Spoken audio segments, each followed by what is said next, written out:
皆さん、こんにちは。今日は日本の千葉を紹介します。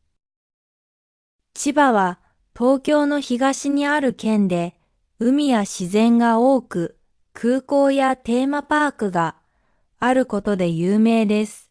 都会の近くにありながら、静かでゆったりとした場所も多いです。千葉は関東地方にあります。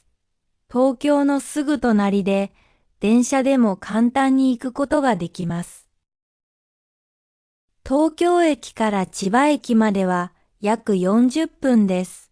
成田空港があり、外国から来る人の玄関口としても知られています。千葉市は県の中心で近代的なビルと自然がうまく調和しています。駅の周りにはデパートやショッピングモールがあり、買い物にとても便利です。また、幕張には大きなイベント会場、幕張メッセがあり、コンサートや展示会が開かれます。千葉には有名な観光地がたくさんあります。一番人気なのは、東京ディズニーランドとディズニーシーです。どちらも千葉県の浦安にあり、家族や友達と楽しめるテーマパークです。世界中から観光客が来ます。また、鴨川シーワールドでは、シャチやイルカのショーを見ることができます。海の近くにあり、綺麗な景色も楽しめます。南の方には、館山や白浜など美しい海辺の町があります。夏には海水浴をする人で賑わいます。千葉には自然もたくさんあります。房総半島は山と海に囲まれ、ドライブやキャンプに人気です。春には菜の花が咲き、黄色い絨毯のように広がります。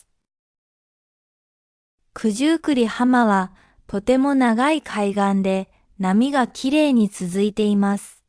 サーフィンや散歩を楽しむ人も多いです。千葉は海が近いため、魚や貝がとても美味しいです。特にアジやハマグリが有名です。また、落花生の生産でも有名で、千葉の特産品です。ピーナッツを使ったお菓子やクリームも人気です。醤油も千葉の名物です。銚子にある工場では、醤油作りの見学もできます。千葉には昔からの神社やお寺も多くあります。成田山新勝寺はとても有名な寺で、初詣の時期には多くの人が訪れます。外国人にも人気の観光地です。また、伝統的なお祭りも行われており、太鼓や踊りで街が賑やかになります。千葉は自然が豊かで、海も山もあり、食べ物も美味しい場所です。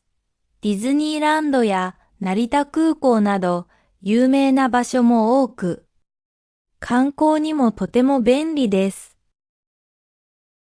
東京から近く、日帰りでも楽しめる場所です。日本に来たら、ぜひ千葉にも行ってみてください。きっと楽しい時間が過ごせるでしょう。